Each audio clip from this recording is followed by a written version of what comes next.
Hello friends, welcome to Techifin. तो इस video में हम जानेंगे Axis Bank Privilege credit card के बारे में कि इस क्रेडिट कार्ड के क्या फीचर्स हैं, इस क्रेडिट कार्ड में हमें क्या बेनिफिट्स मिलते हैं, ये क्रेडिट कार्ड हम कैसे अप्लाई कर सकते हैं और इस क्रेडिट कार्ड को अप्लाई करने के लिए एलिजिबिलिटी क्राइटेरिया क्या है और इस क्रेडिट कार्ड के फीस और चार्जेस क्या हैं। तो आप लोगों को इस वीडियो से axis Bank Privilege credit card के बारे में पूरी जानकारी मिल जाने वाली है। तो आइए वीडियो टॉपिक की तरफ बढ़ते हैं और शुरुआत करते हैं इस क्रेडिट कार्ड के फीचर्स और बेनिफिट से। सबसे पहले हम यहाँ पे बात करेंगे इस क्रेडिट कार्ड के एक्टिवेशन बेनिफिट के बारे में, जिसको हम वेलकम बेनिफिट भी कहते हैं कि जब आपको क्रेडिट कार्ड मिलता है तो उस टाइम पे आपको क्रेडिट कार्ड कंपनी कुछ वेलकम बेनिफिट या फिर कुछ वेलकम गिफ्ट देती है। तो इस क्रेडिट कार्ड में ऐसा क्या मिलता है आपको, तो इस क्रेडिट कार्ड की ज्वाइनिंग फ़ी का पेमेंट करने पर और 60 दिनों के अंदर, मतलब जब आपको कार्ड इशू किया गया है तो कार्ड इशू होने के 60 दिनों के अंदर अगर आप मिनिमम 3 ट्रांजेक्शन कंप्लीट कर लेते हैं, जो ट्रांजेक्शन होने चाहिए हैं वो कम से कम 200 रुपये के होने चाहिए। तो हर ट्रांजेक्शन जो कि मिनिमम 3 ट्रांजेक्शन यहाँ पे बताया गया है, तो मतलब 200 रुपये के ट्रांजेक्शन होने चाहिए कम से कम। तो फिर उसके बाद आपको 12,500 एज रिवॉर्ड पॉइंट्स मिलते हैं और ये जो एज रिवॉर्ड पॉइंट्स होते हैं इनको आप मल्टीपल ब्रांड्स के अगेंस्ट में रिडीम कर सकते हैं और अगर आप रिडीम करेंगे तो जो रिवॉर्ड पॉइंट्स आपको मिले हैं उनकी वैल्यू 5,000 की होगी। तो आप अपनी चॉइस से इंटरनेट बैंकिंग से ये सब कुछ का आप कर सकते हैं। जैसे ही आपने जो है, जैसा आपको मैंने बताया कि इसके लिए क्या टर्म्स एंड कंडीशन है कि कार्ड इशू होने के 60 दिनों के अंदर आपको मिनिमम 3 ट्रांजेक्शन करने हैं जो कि कम से कम 200 रुपये के होने चाहिए हैं। इसके अलावा आपको ज्वाइनिंग फ़ी का फुल पेमेंट कर देना है। तो ये इसके लिए टर्म्स एंड कंडीशन है।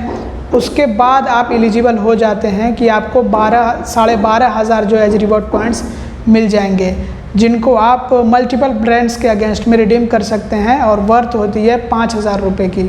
जो प्रायोरिटी बैंकिंग कस्टमर है उनके लिए इस क्रेडिट कार्ड के लिए कोई भी ज्वाइनिंग फ़ी नहीं है, तो उनसे कोई भी ज्वाइनिंग फ़ी नहीं ली जाएगी। तो इसलिए उनको ज्वाइनिंग फ़ी का पेमेंट भी नहीं करना होगा। सिर्फ उनको जो है कार्ड इशू होने के 90 दिनों के अंदर अंदर कम से कम 3 ट्रांजेक्शन कंप्लीट करने हैं, जो कि आपको मैंने पहले ही बता दिया है कि ट्रांजेक्शन जो होना चाहिए है, एक ट्रांजेक्शन कम से कम 200 का होना चाहिए, मतलब हर ट्रांजेक्शन 200 रुपये का होना चाहिए कम से कम।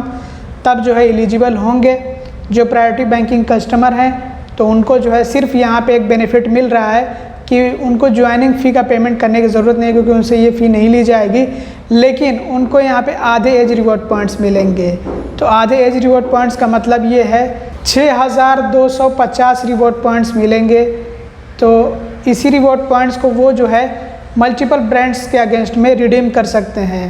तो रिडीम करेंगे तो वैल्यू 2,500 की हो जाएगी क्योंकि आधे यहाँ पे रिवॉर्ड पॉइंट्स मिल रहे हैं, तो इसलिए वैल्यू भी इसकी आधी हो जाएगी, 2,500 हो जाएगी वैल्यू।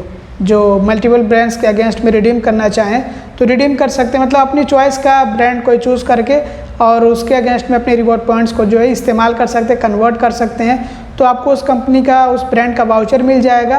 तो आप जा करके जो है उस कंपनी से शॉपिंग वगैरह कर सकते हैं, ट्रांजेक्शन कर सकते हैं, उस कंपनी का प्रोडक्ट परचेज कर सकते हैं, यही होता है। इसके अलावा इस क्रेडिट कार्ड में आपको माइलस्टोन बेनिफिट भी मिलता है कि अगर आप इस क्रेडिट कार्ड से साल भर में 2.5 लाख रुपए या फिर 2.5 लाख रुपए ज़्यादा खर्च कर देते हैं, तो जो भी आपको एज रिवॉर्ड पॉइंट्स मिलेंगे जब आप उनको जो किसी भी ब्रांड के अगेंस्ट में रिडीम करेंगे, मतलब किसी भी ब्रांड का आप वाउचर लेना चाहेंगे रिडीम करके अपने एज रिवॉर्ड पॉइंट्स को, तो वैल्यू डबल हो जाएगी उसकी। तो ये एक सबसे बड़ा बेनिफिट है। इसके अलावा अगर आपने साल भर में 2.5 लाख रुपये या फिर 2.5 लाख रुपये ज़्यादा खर्च कर दिए हैं, तो इस क्रेडिट कार्ड की जो एनुअल मेंबरशिप फ़ी होती है, जिसको हम रिन्यूअल फ़ी भी कहते हैं, या फिर जो हमसे सेकेंड ईयर से फ़ी ली जाती है जो कि फिर उसके बाद हर साल ली जाती है, तो अगर आपने 2.5 लाख रुपये साल भर में या फिर 2.5 लाख रुपये ज़्यादा खर्च कर दिए हैं तो ये एनुअल फ़ी माफ़ कर दी जाती है, चाहे इसको सेकेंड ईयर फ़ी कहिए आप या फिर जो रिन्यूअल फ़ी कहिए, ये रिवर्स कर दी जाती है, यानी कि वापस कर दी जाती है। आपसे ली तो जाएगी लेकिन बाद में वो रिवर्स कर दी जाएगी। और जब आपका क्रेडिट कार्ड रिन्यू होगा तो आपको 3,000 एज रिवॉर्ड पॉइंट्स भी मिलेंगे, जिनको आप रिडीम कर सकते हैं। आपको मल्टीपल ब्रांड्स मिलते हैं, तो उनमें से आप किसी का भी वाउचर ले सकते हैं। तो मतलब अलग अलग तरह से आप अपने रिवॉर्ड पॉइंट्स को रिडीम कर सकते हैं। बहुत तरह के आपको ऑप्शंस मिलते हैं इसके लिए। और आपको पर क्वार्टर यानी कि हर तिमाही में complimentary 2 domestic airport lounge access मिलते हैं। ये जो चुनिंदा एयरपोर्ट के लॉन्च में आपको एक्सेस मिलता है इस क्रेडिट कार्ड से हर तिमाही में 2 बारी। और आप इस क्रेडिट कार्ड से एक्स्ट्रा ऑर्डिनरी वीकेंड्स प्रोग्राम का हिस्सा बन सकते हैं। और आपको डाइनिंग डिलाइट्स का भी बेनिफिट मिलता है इस क्रेडिट कार्ड से। जो एक्सिस बैंक के पार्टनर रेस्टोरेंट्स हैं जो कि इंडिया भर में 4000 से भी ज़्यादा हैं, उन रेस्टोरेंट्स पे आपको 20% तक का ऑफ मिलता है इस क्रेडिट कार्ड से। इस क्रेडिट कार्ड से आपको फ्यूल सरचार्ज वेबर भी मिलता है जो कि 400 रुपये से लेकर के 4000 तक के फ्यूल ट्रांजैक्शन पर मिलता है, और आपको पर स्टेटमेंट साइकिल में मैक्सिमम 400 रुपये का फ्यूल सरचार्ज वेबर मिलेगा।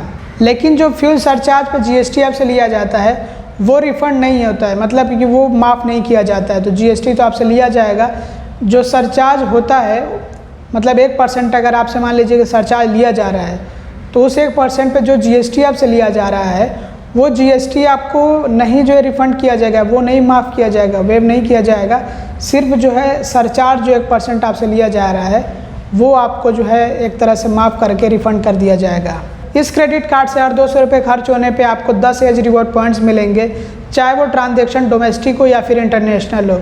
मतलब कि आप जो ट्रांजैक्शन कर रहे हैं वो अगर इंडिया में हो रहा है, किसी जो इंडियन वेबसाइट पे हो रहा है, इंडियन रुपये में हो रहा है, तब भी आपको 10 एज रिवॉर्ड पॉइंट्स मिलेंगे, या फिर आप किसी बाहर की वेबसाइट पे ट्रांजैक्शन करें किसी दूसरी करेंसी में, तब भी आपको जो है हर 200 रुपये खर्च होने पे 10 एज रिवॉर्ड पॉइंट्स मिलेंगे। तो यही कहने का मतलब है कि डोमेस्टिकली आप स्पेंड करें या फिर जो इंटरनेशनली स्पेंड करें, हर 200 रुपये खर्च होने पे आपको जो है 10 एज रिवॉर्ड पॉइंट्स मिलेंगे। EMI का भी आपको फीचर मिलता है, जो आपका परचेस, जो आपका ट्रांजैक्शन 2500 से ऊपर का हो, आप चाहे तो उसको EMI में कन्वर्ट करा सकते हैं। इस क्रेडिट कार्ड के साथ में आते हैं कुछ इंश्योरेंस कवर्स, जैसे कि एयर एक्सीडेंट इंश्योरेंस कवर आपको मिलता है 2.5 करोड़ रुपये का। इसके अलावा आपको परचेस प्रोटेक्शन प्लान 1 लाख रुपये तक का मिलता है। क्रेडिट शील्ड इंश्योरेंस कवर आपको 1 लाख रुपये का मिलता है। ट्रेवल करते हुए अगर आपका कोई डॉक्यूमेंट गुम हो जाता है तो उसके लिए भी इंश्योरेंस कवर दिया गया है यहाँ पे $300 का। चेक इन बैगेज डिले होता है तो उसके लिए भी यहाँ पे इंश्योरेंस कवर दिया गया है $300 का। और चेक इन बैगेज गुम होने पे आपको $500 का इंश्योरेंस कवर मिलता है। और यहाँ पे जो डॉलर की बात हो रही है ये US डॉलर की बात हो रही है। तो ये सारे इंश्योरेंस कवर्स आपको मिलते हैं इस क्रेडिट कार्ड के साथ में। और अब बात कर लेते हैं कि इस क्रेडिट कार्ड को हम कैसे अप्लाई कर सकते हैं। तो इस क्रेडिट कार्ड को अप्लाई करना बहुत आसान है। वैसे मैंने आपको डिस्क्रिप्शन में लिंक दे रखा है, आप उस लिंक पर क्लिक करिए और अपनी सारी डिटेल्स वगैरह फिल करिए, और आपकी डिटेल्स के अकॉर्डिंग अगर ये क्रेडिट कार्ड शो होता है तो आप इसको अप्लाई कर सकते हैं, और नहीं शो होता है तो जो भी क्रेडिट कार्ड शो होता है उनमें से आप अप्लाई कर सकते हैं। मतलब जिस भी आप क्रेडिट कार्ड के लिए एलिजिबल होते हैं वो आपकी डिटेल्स देख करके बैंक जो है खुद ही बताता है, बैंक का सिस्टम, तो उसमें से आप चूज़ कर सकते हैं कि आपको कौन सा अप्लाई करना है। तो अगर आपको ये क्रेडिट कार्ड अप्लाई करना है डायरेक्टली, वैसे भी तो यहाँ पे आपको अपनी डिटेल्स वगैरह जैसे ही आप इंटर करेंगे, फिल करेंगे, तो आपको बता देगा इनका सिस्टम कि आप इस क्रेडिट कार्ड के लिए एलिजिबल हैं या फिर नहीं, मतलब आप ये क्रेडिट कार्ड अप्लाई कर सकते हैं या फिर नहीं। तो मेरे दिए गए लिंक पे क्लिक करके भी आप जो है चेक कर सकते हैं आप कि इस क्रेडिट कार्ड के लिए आप एलिजिबल हैं या फिर नहीं। और वैसे अगर आप चाहें तो आप डायरेक्टली एक्सिस बैंक की वेबसाइट पर, वो भी जो मैंने आपको लिंक दिया वो भी आपको एक्सिस बैंक की वेबसाइट पर ही रिडायरेक्ट करेगा। तो यहाँ पर भी जो मैं आपको प्रोसेस बता रहा हूँ कि आपको एक्सिस बैंक की वेबसाइट पे आना है, उसके बाद एक्सप्लोर प्रोडक्ट्स, उसके बाद कार्ड्स, उसके बाद आपको क्रेडिट कार्ड्स वाले ऑप्शन में आना है, और उसके बाद जैसे ही आप स्क्रॉल डाउन करते हैं तो आपको ये वाला क्रेडिट कार्ड देखने को मिल जाता है, जहाँ पे आपको अप्लाई नाउ का ऑप्शन देखने को मिलता है। तो आपको अप्लाई नाउ के ऑप्शन पर क्लिक करना होता है, और क्लिक करने के बाद आपको जो है बताना होता है कि आप एक्सिस बैंक के एग्जिस्टिंग कस्टमर हैं या फिर नहीं। तो अगर आप एग्जिस्टिंग कस्टमर हैं तो आपको यस पर क्लिक कर देना होता है, और अगर नहीं है तो नो पर क्लिक कर देना होता है। तो जैसे कि मैं नहीं हूँ तो मैंने नो पर क्लिक कर दिया। उसके बाद आपको यहाँ पे अपनी डिटेल्स इंटर करनी होती है, mobile number, pan number, pin code और नेट एनुअल इनकम, ये सारी डिटेल्स आपको इंटर करके नेक्स्ट पे क्लिक करना होता है। तो आगे इस तरह से आपको प्रोसेस फॉलो करना होता है। तो इस तरह से आप इस क्रेडिट कार्ड को अप्लाई कर सकते हैं। और अब बात कर लेते हैं इस क्रेडिट कार्ड को अप्लाई करने के लिए एलिजिबिलिटी क्राइटेरिया क्या है। तो इस क्रेडिट कार्ड को अप्लाई करने के लिए उम्र कम से कम 18 साल होनी चाहिए है, और ज़्यादा से ज़्यादा 70 साल हो सकती है। और सालाना इनकम कम से कम 6 लाख रुपए की होनी चाहिए। 6 लाख रुपए से ज़्यादा की इनकम है तो बेहतर है, ये क्रेडिट कार्ड मिलने में और ज़्यादा आसानी होगी। और ये क्रेडिट कार्ड इंडियन रेसिडेंट ही अप्लाई कर सकते हैं, नॉन इंडियन रेसिडेंट इस क्रेडिट कार्ड को नहीं अप्लाई कर सकते हैं, वो एलिजिबल नहीं है। और डॉक्यूमेंट्स के बारे में बात करें तो जो लोग इंडिया में रहते हैं उनको तो पता ही है कि सबसे पहले KYC डॉक्यूमेंट्स, जिसमें कि आजकल आधार कार्ड और पैन कार्ड लिया जाता है। उसके अलावा अगर आपसे इनकम प्रूफ डॉक्यूमेंट मांग लिया जाए तो अगर आप जो है सेल्फ एम्प्लॉयड है, मतलब आपका खुद का बिजनेस है, तो आपको ITR की कॉपी देनी होती है। और अगर आप जो है सेल्फ एम्प्लॉयड नहीं है, सैलरीड है, आप जॉब वगैरह कर रहे हैं, तो ऐसे में आप जो है सैलरी स्लिप की दे सकते हैं, तो सैलरी स्लिप आपको देनी होती है जिसको पे स्लिप भी कहते हैं, तो वो आप दे सकते हैं। वैसे इनकम प्रूफ जो है कुछ लोगों से लिया जाता है, कुछ लोगों से नहीं लिया जाता है, तो अगर आपसे न लिया जाए तो फिर तो बेहतर है कि आपको क्रेडिट कार्ड बिना किसी इनकम प्रूफ के मिल जाएगा, और अगर आपसे इनकम प्रूफ मांगा जाए तो फिर आपको देना होता है। और अब बात कर लेते हैं इस क्रेडिट कार्ड के फीस और चार्जेस के बारे में। तो इस क्रेडिट कार्ड की ज्वाइनिंग फ़ी है जिसको हम फर्स्ट ईयर फ़ी कहते हैं, जो आपसे पहले साल ली जाती है, आपके पहले स्टेटमेंट में ये आती है। तो ये 1500 रुपये प्लस GST है, लेकिन जो प्रायोरिटी कस्टमर हैं, प्रायोरिटी बैंकिंग कस्टमर्स, उनके लिए ये फ़ी नहीं है, तो उनको ये फ़ी नहीं देनी होती है। इसके अलावा इस क्रेडिट कार्ड की एनुअल फ़ी जो कि दूसरे साल से ली जाती है, ये भी 1500 रुपये प्लस GST है। तो इस क्रेडिट कार्ड की जो फ़ी है ये काफ़ी ज़्यादा है। और अगर आप इस क्रेडिट कार्ड के बेस पे एड ऑन कार्ड लेते हैं तो उसकी कोई ज्वाइनिंग फ़ी या फिर एनुअल फ़ी नहीं होगी। बस जिसको भी आप एड ऑन कार्ड दिला रहे हैं, अपनी फैमिली मेम्बर में आप किसी को भी दिला रहे हो, उसकी एज कम से कम 18 साल होनी चाहिए है। और अब बात करें फाइनेंस चार्ज की, जिसको हम इंटरेस्ट चार्ज भी कहते हैं, तो ये 3.40% पर मंथ है और 49.36% पर एनम है। और ये जो इंटरेस्ट चार्ज होता है ये हमसे तब लिया जाता है जब हम अपने क्रेडिट कार्ड के बिल का पेमेंट इंटरेस्ट फ्री पीरियड के अंदर, जिसको हम कहते हैं लास्ट डेट, ड्यू डेट से पहले नहीं करते हैं, या फिर अगर हम अपने क्रेडिट कार्ड से कैश निकाल लेते हैं तब हमसे ये जो इंटरेस्ट चार्ज या फिर फाइनेंस चार्ज लिया जाता है। कैश पेमेंट फ़ी, अगर हम अपने क्रेडिट कार्ड के बिल के पेमेंट के लिए कैश से पेमेंट करते हैं ब्रांच विजिट करके, तो फिर ऐसे में उसके लिए हमें 100 रुपये की फ़ी देनी होगी। ओवरड्यू पेनल्टी या फिर लेट पेमेंट फ़ी, तो ये 100 रुपये से लेकर के 1000 रुपये तक हो सकती है।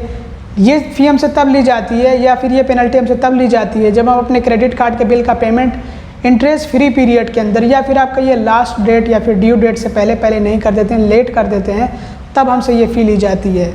तो अगर हमारा जो टोटल अमाउंट ड्यू वो 300 रुपये तक है, मतलब कि जिस अमाउंट का हमें पेमेंट करना है, जो हमने क्रेडिट कार्ड अपना इस्तेमाल किया लेकिन पेमेंट किया नहीं है, तो अगर वो लेट हो जाता है, तो अगर वो 300 रुपये तक अमाउंट है तो उस पर तो हमसे कोई लेट पेमेंट जो है फ़ी नहीं ली जाएगी या फिर ओवरड्यू पेनल्टी नहीं ली जाएगी, लेकिन 300 रुपये से ज़्यादा है तो तब हमसे ली जाएगी। और ये डिपेंड करता है पूरा का पूरा टोटल अमाउंट ड्यू पे, कि हमारा जो टोटल अमाउंट ड्यू है, जो बकाया राशि है वो कितनी है, तो उसी हिसाब से हमसे जो है लेट पेमेंट फ़ी ली जाएगी या फिर ओवरड्यू पेनल्टी ली जाएगी, जो कि 100 रुपये से लेकर के 1000 रुपये तक जा सकती है। Over limit penalty 2.5% of the over limit amount. अगर हम अपने क्रेडिट कार्ड का इस्तेमाल करते हैं लिमिट से ज़्यादा, जितनी लिमिट है उससे ज़्यादा इस्तेमाल कर देते हैं, तो जितना भी हमने ओवर लिमिट में स्पेंड किया है, मान लीजिए कि 1 लाख अगर हमारे क्रेडिट लिमिट है और हमने 1,20,000 रुपये खर्च कर दिए हैं, तो जो 20,000 रुपये एक्स्ट्रा हमने खर्च किए हैं उसी पे जो हमसे 2.5% ओवर लिमिट पेनल्टी ली जाएगी, जिसमें कि कम से कम 500 रुपये हमें जो है फ़ी देनी होती है, ये जो है पेनल्टी देनी होती है। अब मान लीजिए अगर 2.5% जो है 500 रुपये से ज़्यादा हो रहा है तो फिर हमें जो है 2.5% फ़ी देनी होगी, और अगर जो है 2.5% 500 रुपये से कम है, कैलकुलेट करने में 500 रुपये से कम आ रहा है, तो फिर ऐसे में हमें 500 रुपये की फ़ी देनी होगी। अब डिपेंड करता है कि आपने कितना जो ओवर लिमिट में अपना क्रेडिट कार्ड इस्तेमाल किया है। चेक रिटर्न या फिर डिसऑनर होने पे या फिर ऑटो डेबिट रिवर्स होने पे आपसे फ़ी ली जाती है 2% ऑफ द पेमेंट अमाउंट, जितना भी पेमेंट होना था आपके क्रेडिट कार्ड का। मान लीजिए कि आपने अपने क्रेडिट कार्ड के बिल के पेमेंट के लिए चेक डिपॉजिट किया हुआ है या फिर ऑटो पेमेंट आपने ऑन कर रखा है, ऑटो डेबिट आपने ऑन कर रखा है, स्टैंडिंग इंस्ट्रक्शन आपने लगा रखा है, और वो जो है फेल हो गया, आपके अकाउंट में उतने पैसे नहीं थे, इसीलिए पेमेंट कंप्लीट नहीं हो पाया आपके क्रेडिट कार्ड के बिल का, तो जिसकी वजह से पेमेंट रिवर्स हुआ, फेल हुआ आपका चेक, या फिर रिटर्न हुआ, बाउंस हुआ, तो ऐसे में 2% ऑफ द पेमेंट अमाउंट, जितना आपके क्रेडिट कार्ड का पेमेंट होना है उसी के 2% आपसे जो है ये पेनल्टी या फिर ये फ़ी ली जाएगी, जिसमें कि कम से कम 450 रुपये की फ़ी आपको देनी होगी, और मैक्सिमम ये फ़ी 1503 रुपये तक जा सकती है। Foreign currency transaction fee 3.50% of the transaction value. अगर आप किसी फॉरेन करेंसी में, मतलब विदेशी मुद्रा में इस क्रेडिट कार्ड से ट्रांजैक्शन करते हैं तो आपसे 3.5% की फ़ी ली जाएगी। और ये कुछ ऐसी सर्विसेज हैं जिसके लिए चार्जेस या फिर फ़ीस माफ़ कर दी गई हैं, तो फ्री हैं ये सर्विसेज। और जितने फ़ीस और चार्जेस होते हैं सब पे GST भी जोड़ा जाता है, सब पे GST ऐड करना होता है। तो अभी के टाइम में GST 18% चल रहा है, तो जितने फ़ीस और चार्जेस मैंने बताए सब पे आप 18% GST जोड़ लीजिएगा। तो ये थे इस क्रेडिट कार्ड के सभी ज़रूरी फ़ीस और चार्जेस। और अब बात कर लेते हैं कंक्लूजन की और समझते हैं कि ये क्रेडिट कार्ड कैसा है। तो मुझे तो ये क्रेडिट कार्ड कुछ इतना खास नहीं लगा, मतलब ये क्रेडिट कार्ड मैं कह सकता हूँ कि ओके है, बुरा नहीं है ये क्रेडिट कार्ड, लेकिन बहुत अच्छा भी नहीं है या फिर अच्छा भी नहीं है, मैं साफ कहूँ तो। क्योंकि इस क्रेडिट कार्ड की जो ज्वाइनिंग फ़ी और जो एनुअल फ़ी है ये थोड़ी सी ज़्यादा है। अगर यही थोड़ी सी कम होती अगर 1500 रुपये तक होती तो चल जाता, लेकिन 1500 ज़्यादा हो जाती है। हालांकि इसमें आपको जो फीचर्स और बेनिफिट्स मिलते हैं ये अच्छे मिलते हैं, लेकिन फ़ीस ज़्यादा होने की वजह से मैं कहूँगा कि ये क्रेडिट कार्ड बस ओके ही है। अब आपका क्या नज़रिया इस क्रेडिट कार्ड को लेकर के, आप क्या सोचते हैं कमेंट में ज़रूर बता दीजिएगा। अगर आपको ये वीडियो पसंद आए तो लाइक ज़रूर से कर दीजिएगा, चैनल को सब्सक्राइब ना किया तो सब्सक्राइब भी कर दीजिएगा और वीडियो को शेयर कर दीजिएगा। Thanks for watching, bye bye.